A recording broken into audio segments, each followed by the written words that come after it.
يما موالي الهوى، يما موالية، يما موالي الهوى، يما موالية. بسمة بتقهر الهموم والآمل يملاها، عمر الظلم ما يدوم وأرضك ما بننساها. بسمة بتقهر الهموم والآمل يملاها، عمر الظلم ما يدوم وأرضك ما بننساها. والكون كله بيحضر لعرس الحرية، يما موالي الهوى، يما موالية. أعوذ بالله من الشيطان الرجيم. بسم الله الرحمن الرحيم. الحمد لله رب العالمين. Ambi masara manifo ka barkada halimi sonani ka biduya irana ka fuli ni wale mando ko lase au kelena be la chilemani watina amunu be ka ka jemunka mandila jeni oye faso jokene mimbe nyana maya tele nyata jabarani so sanfɛ dogokun ni wati kelen ambe fuli ni wale mando ko lase au kelena be la chilema mali kono farafina bangunga katase jien fanto be la chilema Kaula donia kafo ni jemunkan kufole mini anfle akene kan nabe fama faso jokene wele bebla anga jamana che fara musoka demsen fara makoroba ka kasekana dado anga jamana ere la halaula wulika jo ni che suru bisika blase nka tugumina anga jamana absika bodinga kono ni ka ijo tinti sanfe o chesiri o nyana mayali o bekeni jemunkan ere konnana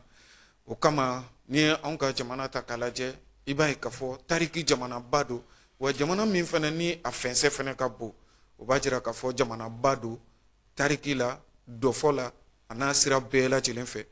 jamana in fana i b'a ye k'a fɔ dugujukɔrɔ nafoloko ta sira fana fɛ jamana don min ni a fanga fana ka bon bari i bɛna farafinna ta k'a lajɛ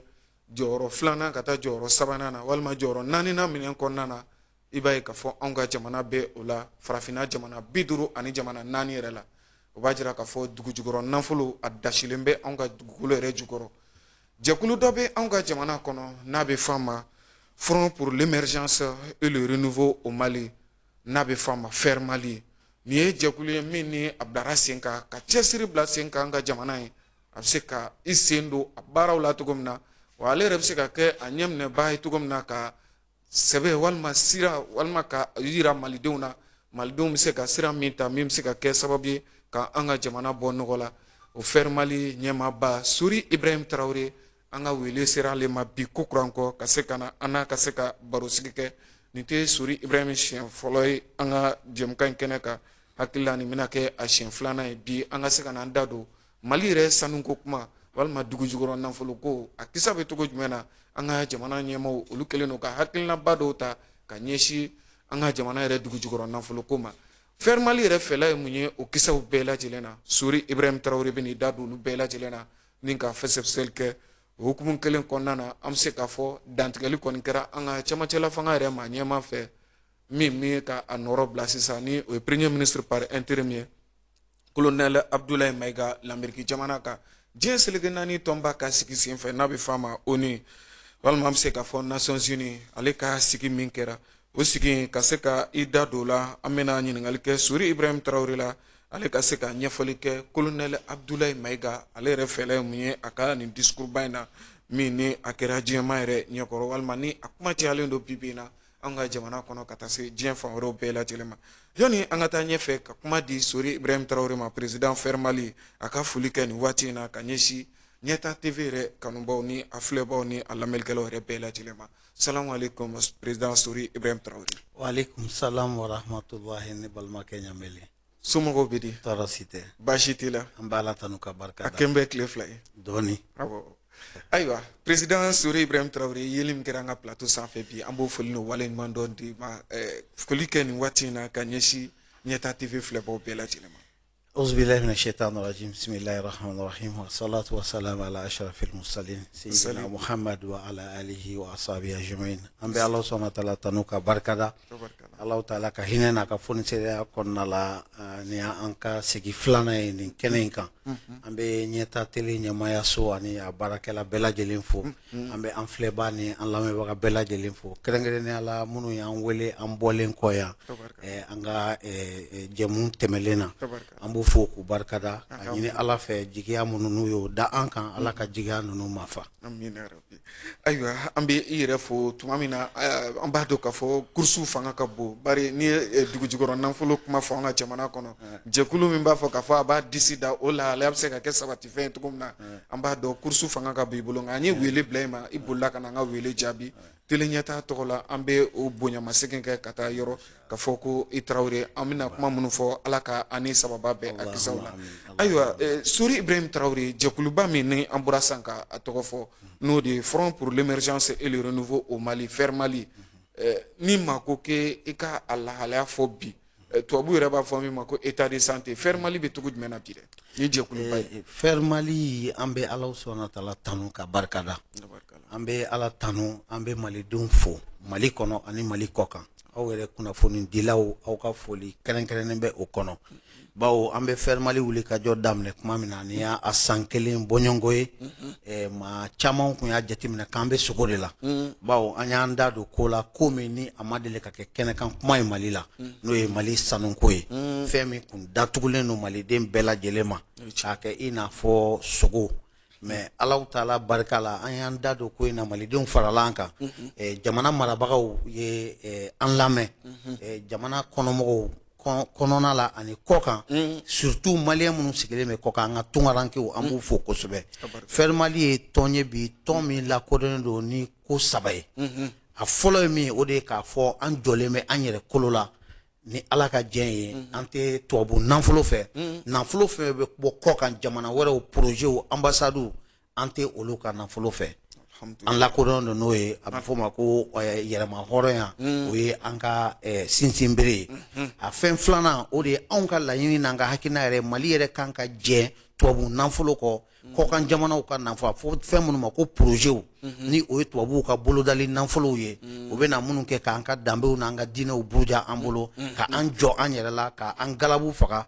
ka an tigɛ an yɛrɛ la ani k'an ka ɲɛtaga bɔ sira ɲuman kan ka taa olu sagona sira kan Fer Mali ka hakilina ye jamana yɛrɛ k'i ban o la a yɛrɛ ma hali n'a taara ka na d'an ma an k'a lasigi ka sababu kɛ anw ka kan ka se an yɛrɛ kɔrɔ Fer Mali lakodɔnnen don ni fɛn wɛrɛ ye o de ye Mali dugujukɔrɔ nafolo n'o ye sanu ye a ka kɛ malidenw ta ye kabini ɲinini na ka na se baara ma ka na se a jagoli ma a baara bɛɛ ka di malidenw de ma n'an dɛsɛra min na an bɛ dɛmɛbaga ɲini an yɛrɛ la mais ka sɔrɔ o dɛmɛbaga bɛ baara kɛ anw de ka mara kɔnɔ Mali sanu ka kɛ malidenw ta ye Mali sanu ka kɛ malidenw ta ye o ka kɛ sababu ye ka Mali ka yɛrɛma hɔrɔnya sabati yaasa jamana in ka jɔ k'a ja ka malidenw lafiya ka sɔrɔ an tɛ siri jamana wɛrɛ la an tɛ saraka deli jamana wɛrɛ fɛ i n'a fɔ an bɛnbaw tile la a tun bɛ cogo min donc nin taamasiyɛn damadɔ nin de ye Fer Mali ka taamasiyɛn ye wa ala y'an dɛmɛ baara daminɛ na ka na se bi ma an ma dɛsɛ foyi la ka sababu kɛ maliyɛnw y'an faamu wa n'an ye wulikajɔ fɛn fɛn boloda maliyɛnw bɛna fara an kan an bɛ wulikajɔw kɛ la i n'a fɔ maa minnu sirilen don tubabu nafolo la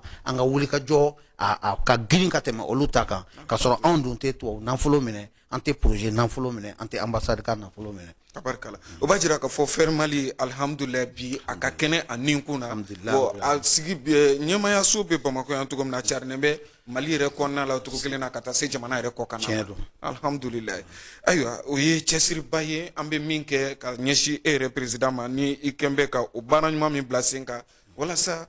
Mali dugujukɔrɔ nafolo kɛrɛnkɛrɛnnenya la sanu a ka se ka kɛ malidenw ta ye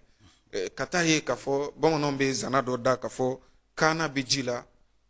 kaana ku bɛ ji la min a bɛ na ɲini k'a fa Mali sanuko tun kɛra o ye anw ka jamana kɔnɔ nka lala an b'a jigiya k'a fɔ nin tɔn jɛkuluba min sigilen filɛ nin ye a ka wulikajɔw bɛ na kɛ sabatifɛn min bɛ se ka kɛ sababu ye Mali yɛrɛ dugujukɔrɔ nafolo kɛrɛnkɛrɛnnenya la an bɛ sanu dɔrɔn ta sanu kelen pe bɛ se ka Mali yɛrɛ bɔ nɔgɔ la ka Mali yiriwa ka Mali jɔ k'a kɛ i n'a fɔ diɲɛ setigi jamanaw jɔlen don cogo min na an b'a jigiya k'a fɔ Fer Mali bɛ o wulikajɔ min na a bɛna kɛ sabatifɛn anw ka jamana kɔnɔ ayiwa n'i ye nin waati laban ninnu ta k'a lajɛ an ka jamana yɛrɛ marabolo min bɛ yen nɔ sisan n'o ye gouvernement ye olu kɔni ye hakilina dɔ ta a bɛ fɔ min ma nanzarakan na raffinage ka se ka sanu yɛrɛ ko ka a lajɛya ka a nɔgɔ bɔ a la a kumaw bɛ ka kɛ anw ka jamana kɔnɔ ni hakilina min tara an ka furancɛ la fanga walima transition maaw fɛ e bɛ se ka mun sɔrɔ ka fɔ a la Sori Ibrahim Traoré. Camancɛ fanga ye nin hakilina min ta nin bɛ Fermali ka laɲiniw kɔnɔ bawo Fermali san 2021 septembre kalo ka kɛɲɛ ni nin kalo ɲɔgɔnna ye an ye gafe dɔ bila kɛnɛ kan bawo an kelen ka sɛgɛsɛgɛliw kɛ k'a dɔn k'a fɔ CFA wari miliyari 5,000 fo 6,000 bɔɲɔngo 5,000 ka taa se fo 6,000 ma o de bɛ ka munumunu sanuko kunkanko kibaruya la CFA wari miliyari 6,000 6,000 bɔɲɔngo o de bɛ ka munumunu o 6,000 bɛna sira jumɛn fɛ n'i ye tubabu damaw ta k'a jate minɛ tubabu damaw bɛ sanu min bɔ san kɔnɔna la n'a bɛ fɔ ko minu société minière o bɛ taa fo tɔni 60 ani tɔni 5 bɔɲɔngo la sanu tɔni 60 ani 5 Mali b'o de bɔ san kɔnɔ san laban tɛmɛlenw ta kimɛli bɛnna o ma n'i y'o tɔni 65 jate minɛ tɔni kelen kelen bɛ taa miliyari 33 ka taa miliyari 35 la donc o la i bɛna ye k'a fɔ o tɔni 65 o caman bɛ o miliyari 2,000 kan farafin damaw fana la n'o y'an ka bolola sanubaw ye o fana bɛɛ lajɛlen n'an b'a fɔ ma damandingɛw sɛgɛsɛgɛliw tun bɛ to k'a fɔ an ye ko tɔni 4 ka taa tɔni 6 la mais anw ka sɛgɛsɛgɛliw tun y'a jira k'a fɔ ka taa tɔni 60 la ka taa tɔni 80 na siga t'a la o de bɛ sɔrɔ bawo an taara sɛgɛsɛgɛli kɛ an ka damabɔduguw la k'a daminɛ sajolaw la ka na keɲebaw la ka na kangabaw la ka na kajoliw la ka na buguniw la ka na yanfolilaw la an nana a ye k'a fɔ nin yɔrɔ belebeleba kelen o kelen sanu tɔni hakɛ min ni mɔgɔw b'a san damandaw la u yɛrɛ ka kimɛliw n'u ka jatew faralen ɲɔgɔn kan a dɔgɔyalen ye tɔni 15 ye sigiyɔrɔ ninnu dun ka ca ni sigiyɔrɔ 4 ye donc an y'a dɔn k'a fɔ ko an dɔgɔyalen ye tɔni 60 nka an ka o jate o nana sabati ni mun ye sɛgɛsɛgɛlikɛla dɔw taara Dubayi jamana kan ka taga sɛgɛsɛgɛli kɛ ka ɲininkali kɛ san 2000 ani san 20 sanu joli donna Dubayi ka bɔ Mali la parce que n'i sera yen kabini aéroport la i b'i ka sanu bɔ de k'a déclarer o tuma na i bɔra dugu min na o bɛ sɛbɛn k'o bila gafe kɔnɔ a taara sɔrɔ yen sanu tɔni 60 o de bɔra Mali kɔnɔ yan damasen sanu ka taga Dubayi jamana kan bon o ye min taara Dubayi sanu tɔni 60 o ye min taara Dubayi kelen pe min taara Dubayi sanu nu bɛ sa yan ka taa Turki sanu bɛ sa yan ka taga Russie jamana kan sanu bɛ sa yan ka taga jamana wɛrɛw kan donc sanu bɛ san fana ka mara sow kɔnɔ donc o b'a jira k'a fɔ Fermali tun ye kimɛli min kɛ k'a fɔ ko damasen sanu fana o fana bɛ miliyari 2,000 ani miliyari 500 sanfɛ o sɛgɛsɛgɛli seereya sɔrɔla o la donc n'i ye nin fila fara ɲɔgɔn kan anw dun ka jamana yɛrɛ mago bɛ nafolo min na san kɔnɔ an ka jamana sɔrɔdasi ko n'o ye wolomasiri tabagaw ka ko ye an ka kɛnɛya ko an ka kalanko an ka sirabaw ko ɲɛ maliyɛn minnu bɛ kɔfɛ an ka tungarankew kunkanko kibaruyaw ɲɛnabɔli an ka passeport ko an ka sɛbɛnko bɛɛ lajɛlen o Mali mago bɛ nafolo min na san kɔnɔ o bɛ bɛn miliyari 2,000 ma ani dɔɔnin fitinin a tɛ miliyari 2,000 ani miliyari 100 bɔ nka sanuko dɔrɔn bɔnna kun kan an y'a ye k'a fɔ miliyari 5,000 ni kɔ o bɛ ka munumunu malidenw sigilen bɛ sɛgɛn na o jukɔrɔ donc o b'i n'a fɔ mɔgɔ ka yiri tu bɛ i bolo nka i sigilen bɛ tile kɔrɔ e yɛrɛ ye misaliya min fɔ o y'a misaliya ɲuman ye kana k'u bɛ ji la nka mina bɛna k'a sata ye donc Fermali y'a ye k'a fɔ an tɛ se ka sigi o kɛrɛfɛ o tuma na anw ye fɛɛrɛ ni dabali minnu fɔ an ye fɛɛrɛ damadɔ fɔ o fɛɛrɛ belebeleba dɔ ye k'a fɔ an ka sanu a kana bɔ Mali kɔnɔ tuguni ka sɔrɔ a ma lasanuya parce que sanu labɔli Mali kɔnɔ ka sɔrɔ a ma lasanuya kɔlɔlɔ damadɔ b'a nɔfɛ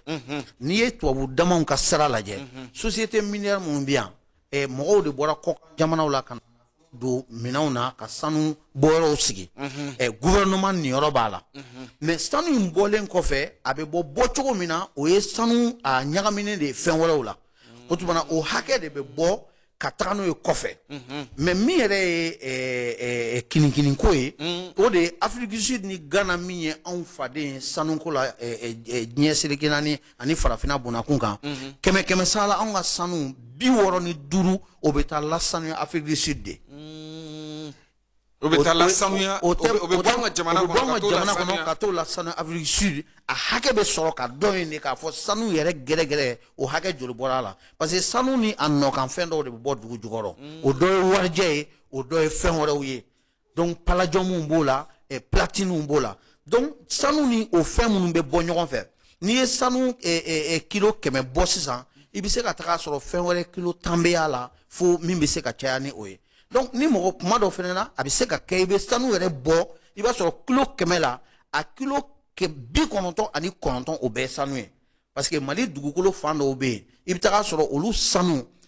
raffinage ko ba t'a ma kabiri sanu bɔtɔ dugu jukɔrɔ i bɛ taga sɔrɔ a kara bɛ taa fo 23 et quelques carats là 24 carats de sanu sanuyalen diɲɛ bɛɛ bɛ min la kodɔn donc n'i ye sanu bɔ dugu jukɔrɔ ka sɔrɔ i ma a kimɛli kɛ a karako la yan ka taga n'a ye kɔkan jamanaw kan o tuma na seereya foyi t'a a yira la o tigi bɛ se k'a yira k'a fɔ 18 carats de kun don walima 22 carats de don walima 21 carats de don o ma kɛ e ɲɛna o fɛnɛ o kɔfɛ fɛn minnu bɔra sanu kɔnɔ minnu tɛ sanu yɛrɛ ye fɛn dɔw bɛ bɔ sanu kɔnɔ olu garamu da ka gɛlɛn ni sanu yɛrɛ ye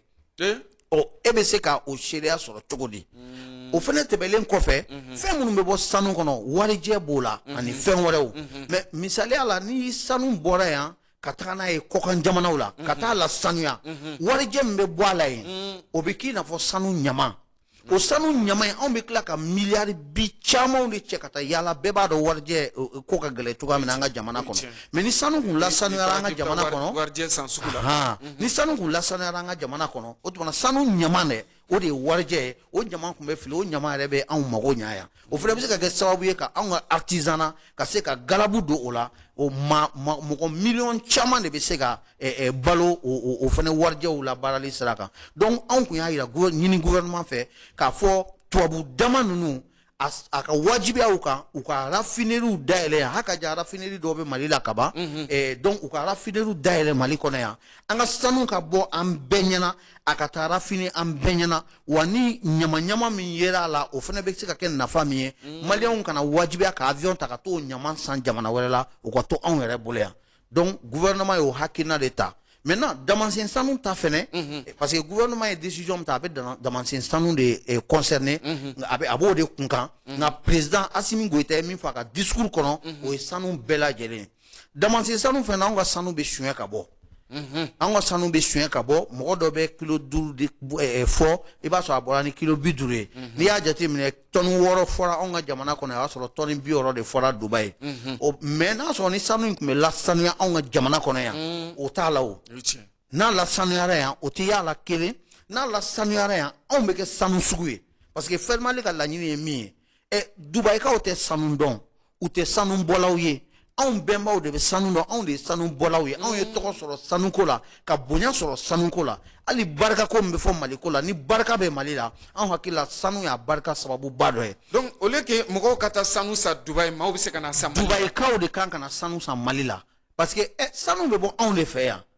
anw de bɛ sanu ko dɔn anw ka artisanat bɛ kɛ artisanat ye diɲɛ bɛɛ k'a lakodɔn wagati min na ne ma d'a la n'o y'a sɔrɔ Dubaï jamana yɛrɛ tun bɛ yen o tuma na anw de dɔnnen bɛ ni sanuko ye anw de ka danbe ye sanu ye anw de ka taabolo ye sanu ye kabini an bɛnbaw mɔgɔ bɛ san ba 2 ko kuma de fɔ a la min ka ca ni o ye parce que sanu bɛ bɔ an ka jamana in kɔnɔ ka taga diɲɛ ka cari diɲɛ sirigana ni jamanaw kɔnɔ kabini Nabila Isa alayhi salatu wasalam kabini ale ma bange Mali dɔnnen don ni sanuko jamana ye bon n'i ye o jateminɛ ko o jamana o fɛn min b'an bolo n'o ye an kɔsɛmɛ yiri dɔ ye Ala sɔnna o taala kɔfɛ donc o tuma na o ye anw ka ressource stratégique de ye c'est à dire jamana o jamana fɛn dɔ de kan ka k'i bolo n'i ye jamana o jamana ta ye miiri bɛ jigin fɛn dɔ la n'i ko ko jamana dɔ bɛ yen n'i y'o fɔ sisan u kan k'u kɔsɛmɛ don min na o dɔnnen don u y'u bolo 2 sigi o kan k'o tɔnɔbɔ ni jamana dɔw la olu kɔsɛmɛ yiri ye sanni feere de ye Dubaï jamana ye o ye mun bɛ Dubaï ni sanni feere tɛ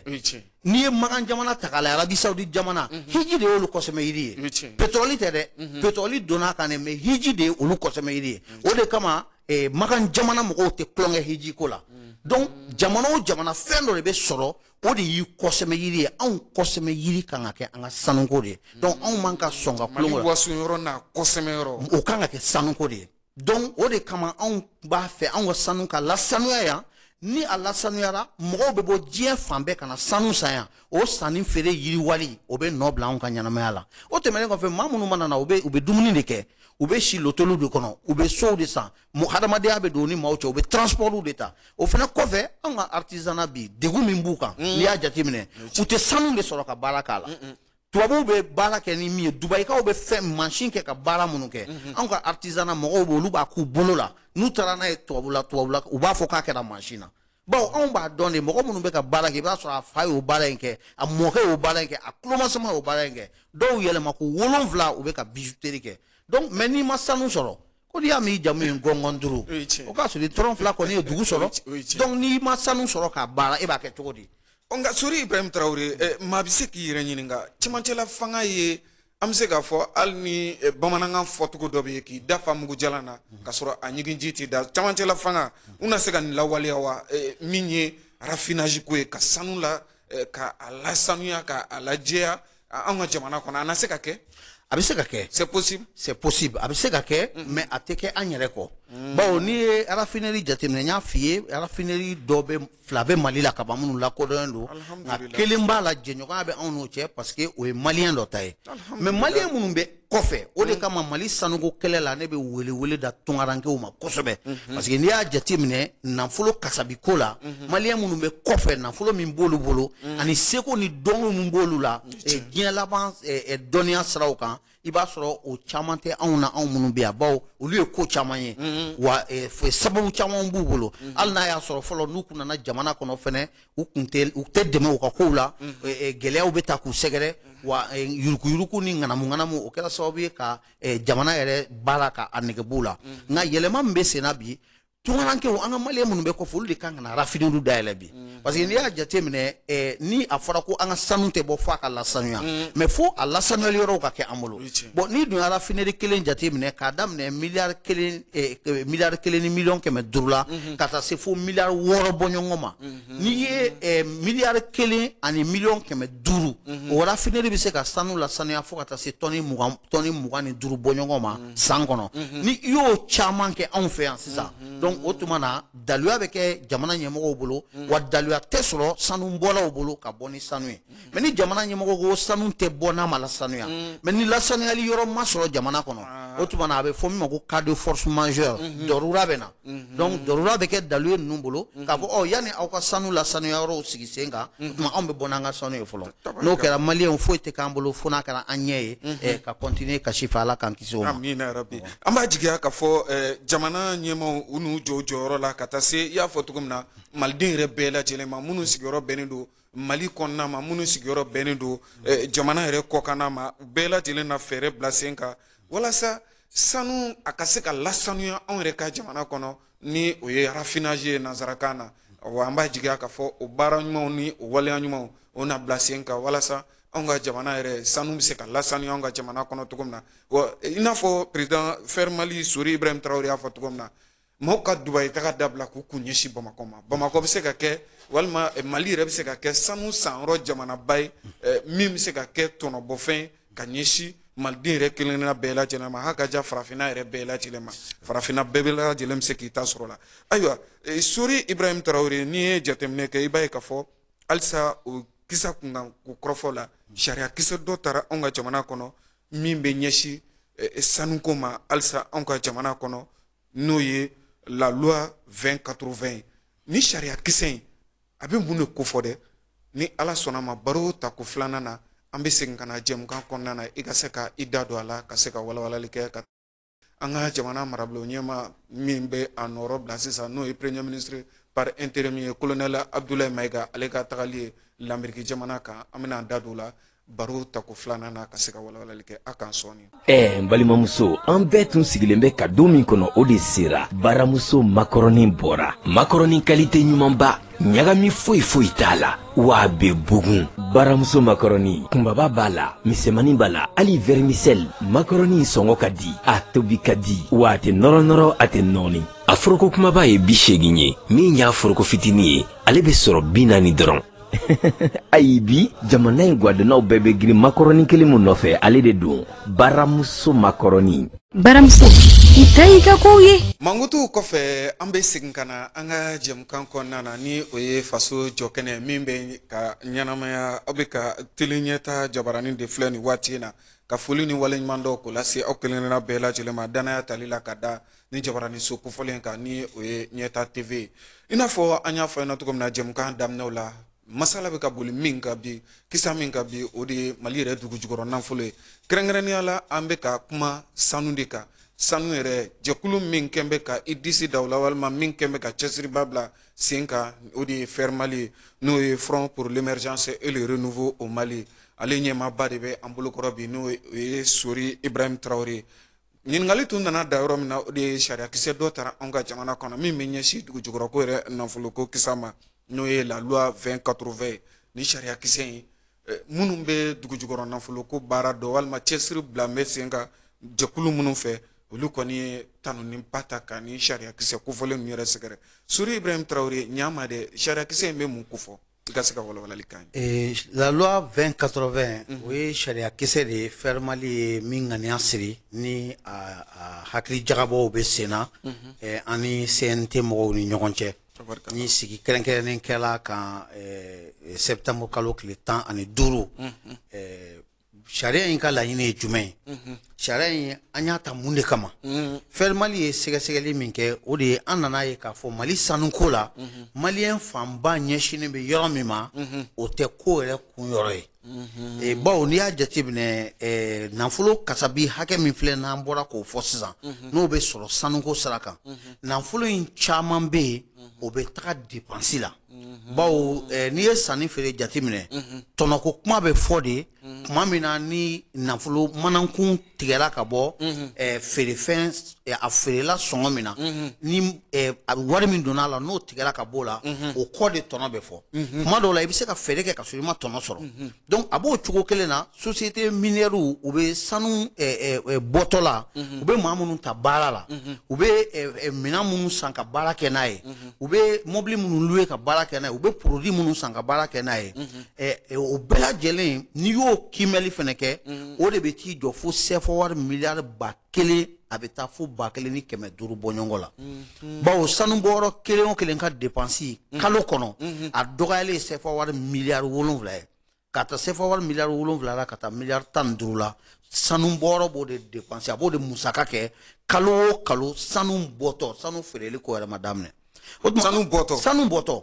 n'i y'a jateminɛ taji dɔrɔn na société minière sanu bɔyɔrɔ tɛ mali kɔnɔ min ka taji kalo la n'a tɛ miliyari 2 ani miliyɔn 500 sanfɛ o tɛ yen o société minière tɛ o tɛ yen dɔw bɛ taa se fo miliyari 8 ma ni taji gansan taji kelen bɛ miliyari 8 dun o ye minisiriso 2 fo 3 de ka san musaka ye donc anw y'a jateminɛ k'a fɔ n'an y'an sigi ko mali niyɔrɔ ka dɔgɔn société ninnu na donc o dun ye tɔnɔko kuma de ye bawo n'i y'a mɛn ko i niyɔrɔ b'a la o ye de sanni feere kɛlen kɔfɛ tɔnɔ de bɛ tila donc ni tɔnɔ tilara 100 sara la ni 80 kɛra musaka ye o tuma na aw bɛna aw ka niyɔrɔ ɲini 20 de kɔnɔ bon o tuma na fɛr mali ko yan'an k'an sigi u ka nafolo bɛɛ dun sanu bɔtɔ o tuma na jamana k'a niyɔrɔ caman ɲini kabini sanu bɔli musaka kɛtɔ bawo ni musaka kɛra tɔnɔ k'a fɔ i ye tɔnɔ sɔrɔ i ma tɔnɔ sɔrɔ bin t'o la o donc o de kama fɛr mali y'a jira k'a fɔ a bɛ fɔ min ma ko contenu local n'o ye jamanadenw jɔyɔrɔ dugu jukɔrɔ nafolo bɔli ko la jamanadenw bɛ se ka nafolo sɔrɔ ko o ko la donc anw y'a ɲini k'a fɔ o ka di jamanadenw ma misala ni sanu bɔ yɔrɔw nana ka na k'u bɛn'u sigi u bɛ recherche de kɛ u bɛ senni kɛ machine dɔw de ta a bɔ min ma ko forage o tuma anw sigilen bɛ ko ni sanu bɔra ka feere tuma min na ko mali kan ka niyɔrɔ sɔrɔ a la mais yanni sanu yɛrɛ bɔli ka daminɛ i bɛ taa sɔrɔ olu ye miliyari 100 caman u y'o musaka don o la o tuma na dɔw sigilen bɛ jamana wɛrɛw kan olu kelen ka sociétéw dilan o sociétéw bɛ k'o baara k'anw ka jamana kɔnɔ k'a sɔrɔ maliyɛnw bɛ se k'o nafa sɔrɔ min ye tajiko ye anw sigilen bɛ yan i bɛ taa sɔrɔ u bɛ ka taji san jamana wɛrɛw mɔgɔw fɛ u sogo an y'o misaliya fɔ ka kɔrɔ misi bɛ bɔ yan de ka bɔ jamana dɔ la u bɛna misi san yan ka taa n'a ye u ka jamana kan sanu bɔyɔrɔ dɔw bɛ yen olu bɛ tila ka t'o misi sogo san o jamana kɔnɔ donc anw y'a jateminɛ société dɔw bɛ yan sanu bɔyɔrɔ dɔw bɛ yan olu bɛ hali bigi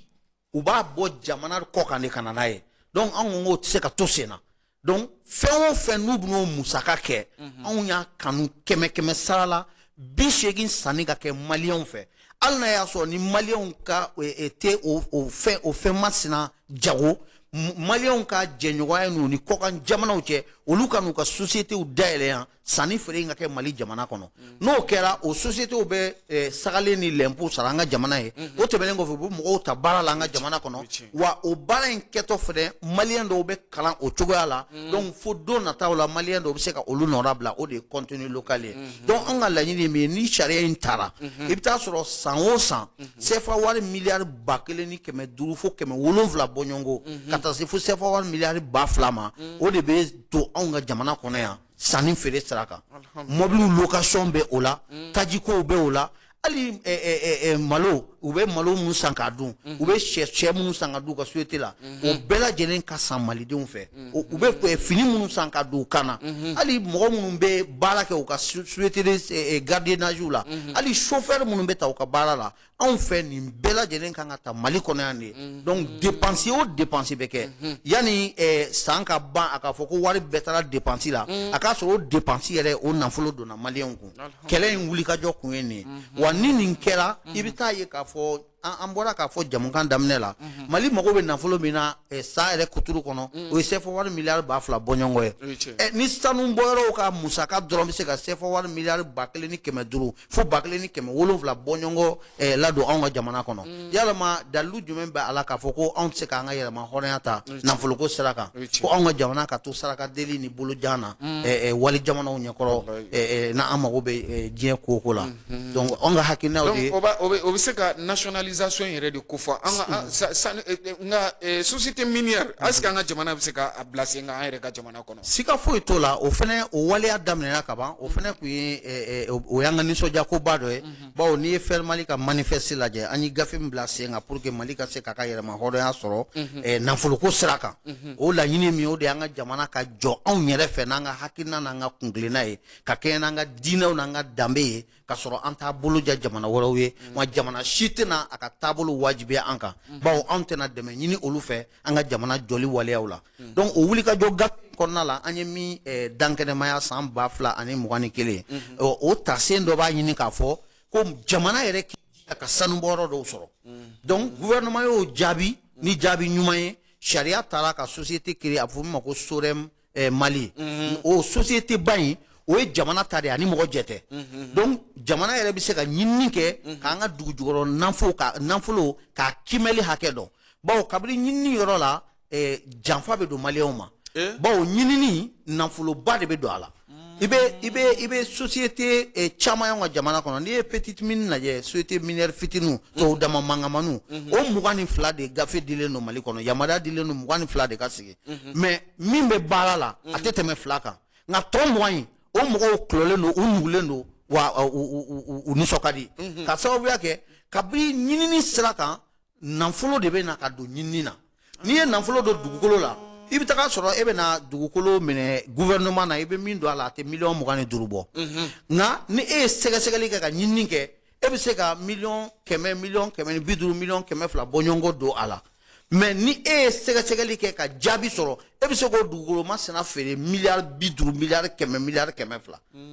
donc anw y'a yira k'a fɔ komi mɔgɔw bɛ Mali yɛrɛ kɔnɔ minnu ye dugu jukɔrɔ nafolo koɲɛ ɲɛɲini kalan o mɔgɔw bɛ gouvernement yɛrɛ ka cakɛdaw bɛ yen n'o ye DNGM ye n'o ye PDRM ye donc anw y'a laɲini k'a fɔ gouvernement yɛrɛ ka société sigi gouvernement yɛrɛ ka dugu jukɔrɔla sɛgɛsɛgɛ yan'an k'an ka dugukolo papier bɔ a la k'a di mɔgɔw ma k'a kɛ kunfɛ ko ye an yɛrɛ ka sɛgɛsɛgɛ yan'an k'a di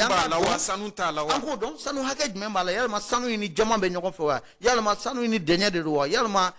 sanu in bɛ yɔrɔ min na fɛn wɛrɛ bɛ yen wa n'an y'o bɛɛ dɔn yala an k'a di mɔgɔ dɔ ma k'a fɔ ko i bɛ miliyɔn 10 sara i bɛ miliyɔn 15 sara i bɛ miliyɔn 20 sara i bɛ taxes sara donc k'a kɛ dala k'a kɛ bolola sɔnni ye o tuma na an b'a dɔn k'a fɔ sanu tɔni hakɛ bɛ nin jukɔrɔ n'i bɛ fɛ ka na baara na i n'an ka jɛ an ka baara ɲɔgɔn fɛ bawo an b'a dɔn k'a fɔ an bolo dara kisɛ kan ko nafolo b'a kɔrɔ bon o fana tɛmɛlen kɔfɛ gouvernement bɛ se yɛrɛ fɛnɛ ka dugu jukɔrɔ nafa in gouvernement bɛ se k'a bɔ k'a tɔnɔ bɔ gouvernement yɛrɛ bɛ se ka société minière sigi sen kan min n'i y'a ye an b'a fɔ k'a tilacogo ma ɲɛ a tilacogo ɲana gouvernement niyɔrɔ ka dɔgɔ maliyɛnw niyɔrɔ o t'a ye n'a bɛɛ tɛ gouvernement ta ye wa donc an ka jamana ɲɛmɔgɔw président colonel Assimi Goïta ani kɛrɛnkɛrɛnnenya anw yɛrɛ ka dugujukɔrɔ nafaw ministre n'o ye Lamine Seydou Traoré an bɛ u fo o la u ye société min bila sen kan o de ye kɔkanmɔgɔw an b'a fɔ ko mɔgɔ tɛ bɔ jamana kɔnɔ ka na nafa ɲini anw ka jamana kɔnɔ bawo anw ka jamana yɛrɛ taama jamana de wa an ka jamana danbe n'an ka diinɛ o t'a a jigi an kɔnɔ fiyewu ko an bɛ mɔgɔ wɛrɛw bali k'u tɛna hɛrɛ ɲini an ka jamana kɔnɔ an bɛ Ala deli diɲɛ bɛɛ ka na anw ka jamana kɔnɔ wa diɲɛ bɛɛ ka hɛrɛ sɔrɔ a kɔnɔ anw yɛrɛ ka hɛrɛ sɔrɔ o sababuya la mais k'a fɔ maaw de kana ka na nafolo bɔ anw ka jamana kɔnɔ anw ka jamanadenw ta ka k'a la bololasɔnni ye olu bɛ kulɔ olu bɛ nisɔndiya olu bɛ yiriwa olu ka jamanaw bɛ jɔ anw don o don bi ka jugu ka tɛmɛ kunun kan Mali kɔni y'a ye k'a fɔ o de tɛ se ka to sen na. Ayiwa Sori Ibrahim Traoré o b'a jira k'a fɔ sariya kisɛ minnu taara ani camancɛla fanga bɛ ka hakilina min ta ka ɲɛsin anw ka dugujukɔrɔ nafolo ko kisa ma Fer Mali jɔlen don o jɔyɔrɔ in na i n'a fɔ waati tɛmɛnenw laɲini min kɛra Fer Mali fɛ an bɛ dugawu kɛ Ala ka ani sababa bɛɛ Mali dugujukɔrɔ nafolo Ala k'a kɛ malidenw sago ye k'a kɛ malidenw ka hakilina ye a ka se ka kɛ tɔnɔ ye ka ɲɛsin anw yɛrɛ ka jamana ma jamana min ni a bɛ degun kɔnɔna na an bɛ se ka fɔ kabiri a ka yɛrɛmahɔrɔnya yɛrɛ ta wagati o yɛrɛmahɔrɔnya hukumu kɔnɔna na an bɛna jɛmukan waati labanw na septembre kalo tile 22 tɛmɛnen min bɛnna alamisa tɛmɛnen ma anw ka jamana kɔnɔna na o bɛ kɛ anw ka jamana san 62 ye o dugusɛjɛ filanan min bɛnna septembre kalo tile 24 ma l'Amérique jamana kan diɲɛ seleke naani tɔnba n'a bɛ f'o ma ONU o ka sigi ta ko 77nan o lajɛyɔrɔ kɛra l'Amérique jamana kan an ka jamana marabolo ɲɛma walima min bɛ ka nɔrɔ bila nin waati in na n'a bɛ f'o ma premier ministre par intérim colonel Abdoulaye Maïga a ye dantigɛli kɛ min ni a kumakan yɛrɛ taara miniti 20 bɔɲɔgɔnko la kuma ninnu kɔni gɛlɛyara kosɛbɛ an bɛ don min na i komi bi Sori Ibrahim Traoré jɛmukan an b'a waati labanw na colonel Abdoulaye Maïga ka dantigɛli e ye tɔnjɛkulu ɲɛmaa ye an ka jamana kɔnɔ i kɛra chef de cabinet ministre sow la ka tɛmɛ an ka jamana kɔnɔ wa wasabulon yɛrɛ kɔnɔna na i ye baara kɛ i ye maa hakili juru ta nin discours in e bɛ se ka mun sɔrɔ ka fɔ a kan an bɛ Ala tanu ka barikada an b'a fɔ nin discours in kɔ hɛrɛ Ala k'a di an ka jamana ma Ala k'a kɛ ka hakili ɲuman di diɲɛ seleke naani jamana ɲɛmaaw fana ma discours in Fer Mali y'i yɛrɛ y'a kɔnɔ Fer Mali nisɔndiyara ni discours in ye kosɛbɛ Fer Mali ye min ye discours in na o de ye discours in bɛ taga anw ka hakilina sira fɛ n'o de ye yɛrɛma hɔrɔnya an danbew ani an ka diinɛw olu la tangali n'o de ye an t'an da maa si ka taama an kɔ la an ni jamana wɛrɛw bɛ jɛɲɔgɔnya kɛ nka k'a kɛ i n'a fɔ olu de ye maa ye anw tɛ maa ye anw hakili la Mali kan ka bɔ o kɔnɔ sa donc Fer Mali kɔni y'a yɛrɛ ye discours in kɔnɔ wa n'i y'a jate minɛ maliden fanba olu yɛrɛ discours in kɔnɔ bawo a b'a yira k'a fɔ Mali yɛlɛma min ni maliyɛnw y'a kanu taabolo kura min ni maliyɛnw y'a kanu n'o de ye Mali danbe ka lapasa Mali tɛ tɔnɔmada Mali tɛ buruja Mali tɛ maa si musalaka o waleyaw la an y'a ye k'a fɔ an ka jamana ɲɛmaaw u kɔni u ye o jɔnjɔn de ta ka o jɔ ni o ye. Ayiwa Sori Ibrahim Traoré a dun kuma cayara bari dɔw y'a jira k'a fɔ ni an ka jamana masa yɛrɛ kɔrɔ dantigɛlu dɔw bɛ dantigɛli la an tun man kan k'o kɛ ka ɲɛsin i n'a fɔ an kɛrɛfɛ jamana minnu bɛ yen nɔ Kɔnɔwari n'a ɲɔgɔnnaw ka taa se hali Niger jamana ma bari jaabi bɔra an ka jamana premier ministre par intérim da n'o ye colonel Abdoulaye Maïga ye ka ɲɛsin ni jamanaw ma hali diɲɛ setigi jamana min bɛ yen n'o yɛrɛ ye Faransi jamana ye bari dɔ y'a jira k'a fɔ an ma se an yɛrɛ kɔrɔ fɔlɔ an man kan k'a fɔ an bɛ dɔ fɔ ninnu mɔgɔw kofɔlenw ma e bɛ se ka mun sɔrɔ ka fɔ o la. an bɛ min fɔ o la o de ye sira ye fila de ye hɔrɔnya sira ani jɔnya sira siga foyi t'a la malidenw anw yɛrɛ de kan k'a dɔn an bɛ mun fɛ an man kan k'an ka ɲɛmɔgɔw janfa hakɛ bɛ ɲɛmɔgɔ ni kɔmɔgɔ cɛ Fer Mali b'o fɔ ko gɛlɛya maliyɛnw ma kosɛbɛ Mali kɔnɔ ani Mali kɔ kan ɲɛmɔgɔw filɛ sira min kan anw malidenw de y'u bila nin sira kan nka yɛlɛma hɔrɔnya sira a tɛ taa degun dɔw kunni kɔ adamaden b'a la a tɛ dafa siga foyi tɛ a la an b'o fɔ tiɲɛ fɔ n teri ye a tɛ teriya sa n'a y'a sɔrɔ ni discours ni ne de tun y'a kalan yanni premier ministre k'a dan kɛnɛmaya jɔn ko a la a da seli min kɛra Niger président ka siya ni a ka Nigérien k'a fɔ Nigérien don Nigérien tɛ ne tun b'o bɔ a la a ka kan k'o fɔ o fɛnɛ ye hɔrɔnya ye mais o t'a yira k'a fɔ ko an bɛna an ka faamaw la siran k'u la gosi bi m'an bila yan koyi an y'an si bɛɛ kɛ kunsiyɛn la an y'an si bɛɛ kɛ k'an soli ka taama maaw ye an ma foyi sɔrɔ a la donc an bɛ Mali bɛ yɔrɔ min na min bɛ ɲini an fɛ o ye baara de ye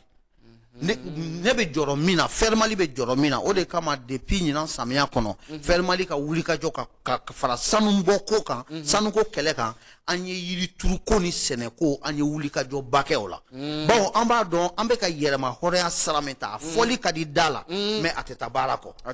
donc maliyɛn minnu bɛ Mali kɔnɔ ani kɔ kan a kun ka kan bɛɛ bɛ k'i hakili jagabɔ de ne bɛ se ka mun kɛ yaasa a fɔra ko gɛlɛya min b'an na ko an tɛ se an yɛrɛ kɔrɔ a fɔdala yɛrɛ man di a man di hɔrɔn da mais n'a y'a sɔrɔ ni degun bɛ an kan ne bɛ se ka jɔyɔrɔ jumɛn ta o degun na a kun ka kan bi dɔw bɛ k'a fɔ ne bɛ na foro hectare 200 sɛnɛ yaasa Mali hali ni karangafedaw sɔgɔra an tɛ Ala deli a la a k'a sɔrɔ kɔngɔ tɛ maliyɛnw minɛ a kun ka kan bi k'a fɔ n'i ye simanko jateminɛ Mali ka gɛlɛya fanba ye simanko ye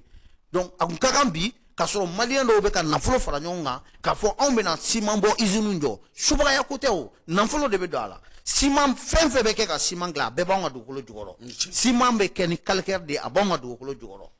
ji b'an ka dugukolo jukɔrɔ fiɲɛ bɛ yan tile bɛ yan courant bɛ se ka sɔrɔ yan donc an kan ka miiri de Mali bɛ yɔrɔ min na bi mun de bɛ anw jɛ yaasa an ka yɛlɛma hɔrɔnya ka dafa simanko bonnakun kan a fɔra ni kimerekɛlaw bolo ko siman miliyɔn damadɔ ko o b'an jɛ an ka production na pour que an ka s'an yɛrɛ kɔrɔ société joli bɛ se k'o produit hakili jagabɔ kan ka k'o de kan ɲɔ hakɛ joli anw b'o o sɔrɔ san kɔnɔ hakɛ joli b'an jɛ n'i ye Mali dugukolo jateminɛ miliyɔn 1 ani 200 ani 41 o n'a kunkanfɛ kilomètre carré 1,200,000 et quelques hali a 10% o ma sɛnɛ sisan kun kan ka sɔrɔ an bɛ ka hakili jagabɔ de kan an bɛɛ ka taa sɛnɛ la an bɛɛ bɛ se ka bagan mara kɛ cogo di bagan n'i ye misi jateminɛ misi miliyɔn 10 ani kɔ o de bɛ Mali dugukolo sanfɛ bagan misɛnnin mɔgɔ t'o miliyɔn 2 hakɛ dɔn donc mais anw kelen tɛ ka nin si tɔbɔtɔ donc maliyɛnw kan ka an ye yɛlɛma hɔrɔnya sira min ta fɛn bɛɛ da ka di an na fo seginkɔ seginkɔ kɔni o t'a sira dɔ ye fiyewu donc Fermali ka hakilina la an kan ka hakili jagabɔ de anw kan ka mun kɛ anw minnu bɛ Mali kɔnɔ ani anw minnu bɛ Mali kɔ kan anw ka kan ka mun de kɛ pour que Mali ka se a yɛrɛ kɔrɔ jamana minnu ser'u yɛrɛ kɔrɔ suya tɛ o mɛlɛkɛw ma bɔ sanfɛ ka na sɛnɛ kɛ mɔgɔ si ye Ala subahanahu wa taala ye nɛɛma min di Mali ma n'i y'a jateminɛ a bɛ mɔgɔ dabali ban o de kama an ka Fermali barow kɛnɛ kan an ka mɔgɔ hakili juru carinen dɔ bɛ to k'a fɔ an ye ko n'an taara lahara maliyɛn dɔ ka taa fɔ k'ale bɛ taa fɔ k'ale ye fantan ye ko daluya bɛ sɔrɔ laharakaw bolo k'a fɔ ko fantan tun tɛ Mali la kuma n'a kɔrɔ don n'i y'a jateminɛ Ala ye dugu jukɔrɔ ji hakɛ min d'anw ma ka baji hakɛ min d'anw ma ka dugukolo sɛnɛ bɛ se ka kɛ min sanfɛ k'o hakɛ min d'anw ma ka dugu jukɔrɔ nafolo min d'anw ma an bɛ sanuko kuma de fɔ o kelen pe o bɛ se anw ka jamana in kɔrɔ an kun bɛ s'a bɔcogo la sanu kelen hali bolola dama bɔ sanu kelen pe an bɛɛ ka baara jamana fanba ka baara bila ka taa dama sen anw bɛ se k'an jɔ n'an ka jamana ye ka tila k'an jɔ ni farafinna worodugu jamana bɛɛ ka fara an kan o ye bolola dama de ye mais jama b'an ka dugukolo jukɔrɔ bauxite b'an ka jamana dugukolo jukɔrɔ uranium b'an ka jamana dugukolo jukɔrɔ terre rare b'an ka jamana dugukolo Mali dugu jukɔrɔ Mali kɔni dugu jukɔrɔla bɛ i n'a fɔ Ala yɛrɛ hinɛna an na mais an bɛ ɲini ka fitiriwaleya Ala ka hinɛ ma donc o de kama Fermali ka hakilina la fura foyi t'a la fo an ka baara kɛ bawo kuma de ka ca anw ka jamana kɔnɔ ni baara ye bɛɛ k'i jɔ i jɔyɔrɔ la mɔnikɛla ka a cɛsiri ka dɔ fara a ka cɛsirijala kan sɛnɛkɛla ka jija ka dɔ fara a ka cɛsirijala kan an minnu yɛrɛ fana bɛ ka kunnafoni di an ka dɔ fara an ka cɛsirijala kan kunnafoni sanuma n'a ɲuman di jamana kɔnɔdenw ma i bɛ domaine o domaine na i bɛ secteur o secteur la i n'a fɔ Sori Ibrahim Traoré ale ka kuma laɲini bɛ o de kofɔ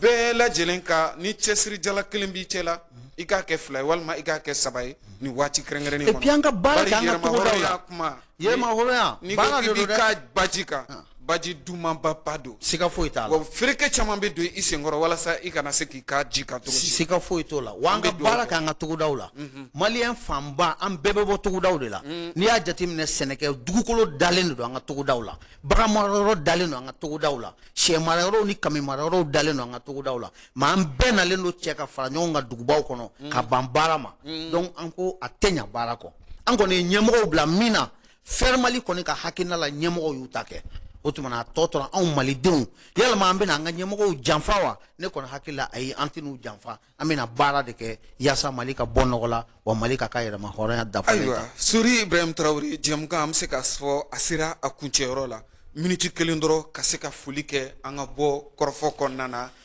an b'a jigiya ka fɔ faamuyali caman sɔrɔla bi jɛmukan in na ni o ye an kumana an ka jamana dugujukɔrɔ nafolo kan Sori Ibrahim Traore e faire Mali ɲɛmaaba ye ni maa ko k'e ka nin kɔrɔfɔ kuncɛ bi miniti kelen kɔnɔna na e bɛ se ka mun sɔrɔ ka fɔ ne bɛ wele da malidenw bɛɛ lajɛlen Mali kɔnɔ ani Mali kɔkan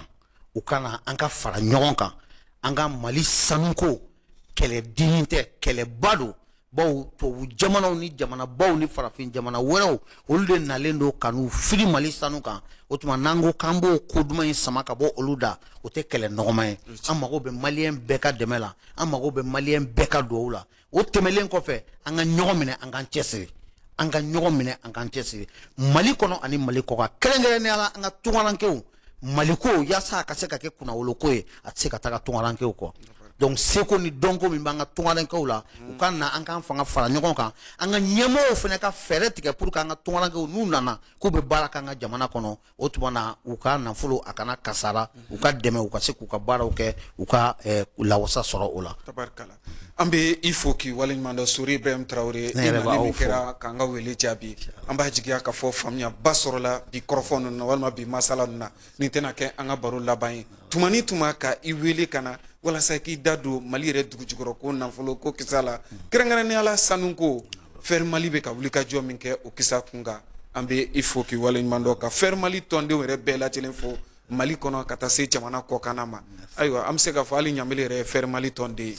ni maa min mago bɛ faire Mali kibaruyaw la n'i ye ɲamele yɛrɛ wele ni Ala sɔnna ma an na fɛsɛfɛsɛli caman k'i ye an bɛ faire Mali tɔndenw yɛrɛ bɛɛ lajɛlen fo ɲɛmaayaso hakili la u bɛ Bamakɔ sigida 6nan na commune 6 la Ɲamakɔrɔ cité des enfants tɛ cité des enfants ni maa min y'o goudron minɛ yanni i ka se a tourna yɛrɛ ma IATT ka kurun bɛ yen nɔ faire Mali jabala bɛ yen nɔ an b'a jigiya ka fɔ malidenw u na fɛɛrɛ bɛɛ bila sen kan ni jɛkuluba in ka se ka a sɛgɛrɛ an ka se ka Mali dugujukɔrɔ nafolo ko kɛlɛ kɛ kɛrɛnkɛrɛnnenya la sanuko foli ani waleɲuman dɔ an b'o lase aw bɛɛ lajɛlen ma aw ka muɲu na ni aw ka sabali la ka bi jɛmukan yɛrɛ ka kɔkɔrɔma don sanga ani waati bɛɛ lajɛlen na aw ka danaya tali la ka d'a kan k'a ɲini masa Rahamani fɛ basigi ni kolosuma Ala k'o sabati an ka jamana kɔnɔ Ala ka dɔgɔkun yɛrɛ jɛmukanw yira na ni o ye faso jɔ kɛnɛ ye يما موالي الهوى يما موالية يما موالي الهوى يما موالية بس ما بتقهر الهموم